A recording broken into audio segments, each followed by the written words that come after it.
Joe, is Tanaka scheduled to do PFPs or running or Already anything done. today? It's already done. Already done. So our schedule will be Pineda Tuesday, Tanaka Wednesday, CC Thursday. Will there be any restrictions or limitations on Tanaka? No, Is it a relief to be I won't let him hit. Is it a relief to be able to say that he's going this day, he's going to make another Yeah, start? I think we all wanted to get to this day, and we wanted to make sure that he felt good and he could go through all the things that he had to go through, and he's passed all those hurdles, so we're going to put him in Wednesday. And is part of putting him in Wednesday giving him extra rest for that wild card? Yeah, probably. Kenny. Joe, are you aware that you can clinch tonight if a series of dominoes? Yeah, fall? I wasn't until I got a ding on my phone from MLB. But a lot of things have to happen, and there's a chance that some of us will be in bed by the time those West Coast games are over. But, I mean, we have to take care of business first. We have to win.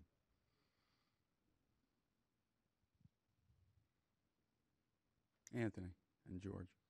That said, Joe, obviously one of the games that impacts you, if it all happens, is the one on the West Coast. Will you stay up to watch, or will you go to sleep? What? You know what? I think it'll probably be on, but I probably will fall asleep. George. Joe, you've liked Young against left-handers all year long. It's tough to sit him. Yeah, it is tough to sit him. I went with Girardi today. Girardi's been swinging a little bit better, and, it was a tough decision to make. We have two more lefties coming up. I'll probably sit Girardi one day and L's one of those days. So, and then we'll go from there. Ryan. Joe, I think Drew said he was getting concussion tests yesterday. He was waiting to get him back. Has he? No, I don't think he's gotten him back. When we started looking at everything, he got hit with that ground ball. I thought it more had to do. It seemed to arise when he got sick, but they probably happened about the same time. So they're trying to go through that to see if it's that or the sickness or what it is. Anthony. Joe, I'm sure you saw what happened with Jonathan Papelbon and Bryce Harper. What as a manager, if something like that happened, for you in your dugout, what would you do? How would you handle it? Well, I think the first thing you want to do is break it up as quick as possible because you don't want players to get hurt. And obviously, it's a tough thing to go through as an organization. But I think, it's a game where there are heated exchanges sometimes. They go overboard. There's frustration in this game, and sometimes it's not handled the way that you want it to be handled.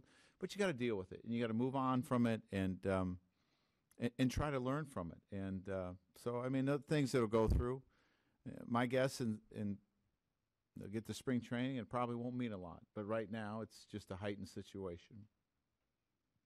Mark and Tyler. Joe, how important was it for you to see Tanaka in another start before you potentially throw him in a one-game playoff? Well, I think it's important because I don't think you want anyone to sit that long without making a start. So for us, we want to get him back out there and know that he's capable of doing everything he needs to do. He had said the other day that he thinks that the issue will still be there. I mean, to some extent. Does that concern you that yeah, I mean, like a hamstring that can pop at any time? It's a little bit of a concern, but obviously he's went through a lot of the hurdles to that he needs to go through. So, I mean, it's something that will be in the back of your head, but he pitched through it the day at Citi Field for 4 innings and had no issues, and he's had 10 or 11 days off, so we feel pretty good about it. Tyler, can you there you go. Thanks. Yeah, similar kind of question, but, assuming he does get through that, if you do end up playing the one-game playoff, how confident would you be having Tanaka as the guy to give the ball to? I'd feel pretty good. If he gets through it and is healthy, I'd feel pretty good.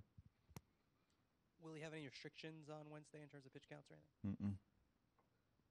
Barry.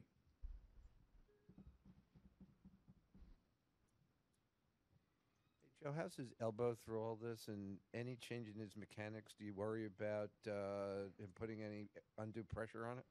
I mean, his mechanics have been good all season long, and he's had no issues. I mean, he had the one little issue with the forearm muscle, but that's all been good. That's not even something that has really popped up in my head. Dave and Kenny.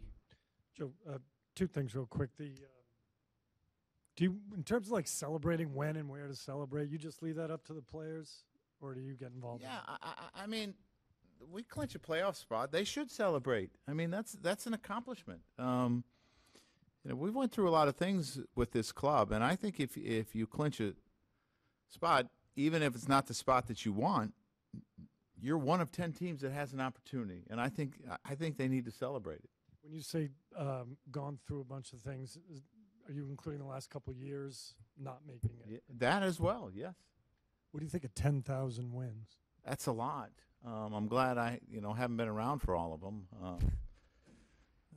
I have a couple coaches that have seen a lot more than I have, but I mean it's a great accomplishment. Kenny. Joe, just to clarify, you don't intend on sticking around if you guys win to see. No, I don't. I don't. I mean, teams have done that. Yeah, I don't. And then with Tanaka, do you think he'll be compromised defensively at all? Do you anticipate them trying to bunt on him and testing him? No, I mean, that's why we had him do the PFPs. I mean, if they want to try that, go ahead. He's pretty good at it. So we get some extra outs, I'll take them. Eric.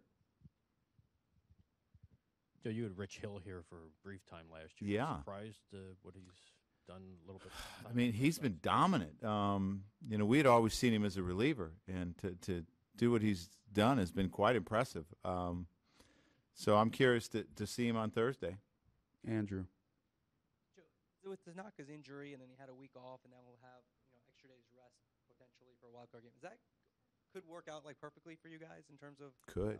Yeah, in it could. terms of like his rest. I mean, if you could, obviously you didn't want a hamstring, but Yeah, right. I mean, sometimes that extra rest is really helpful to players.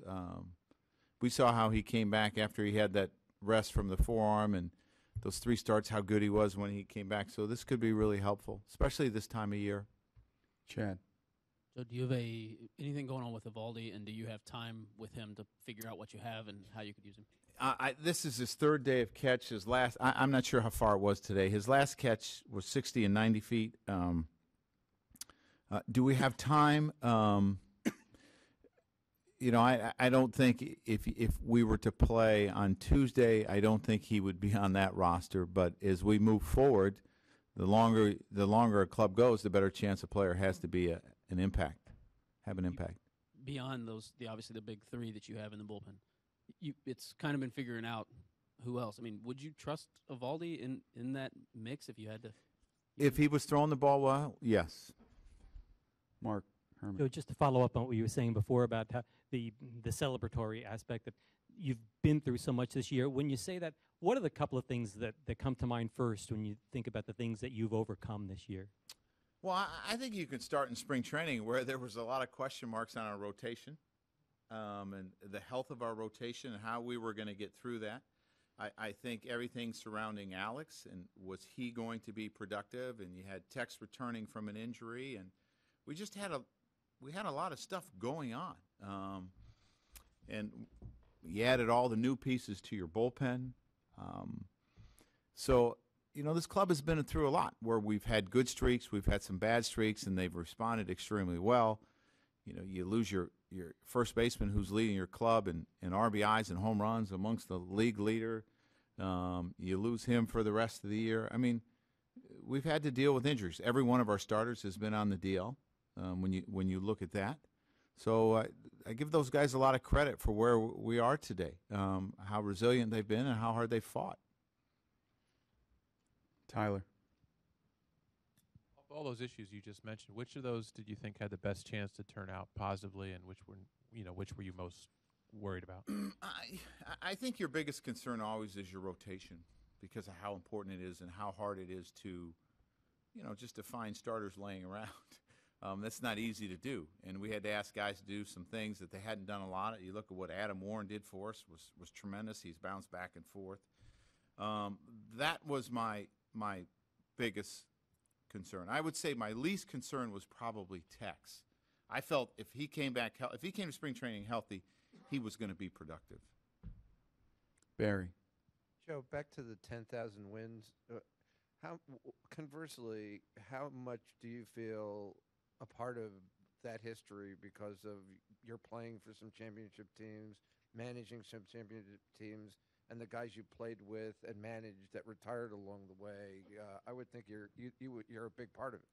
Well, probably about 1,200 of them I've been through, which is roughly 12%, which isn't really a lot.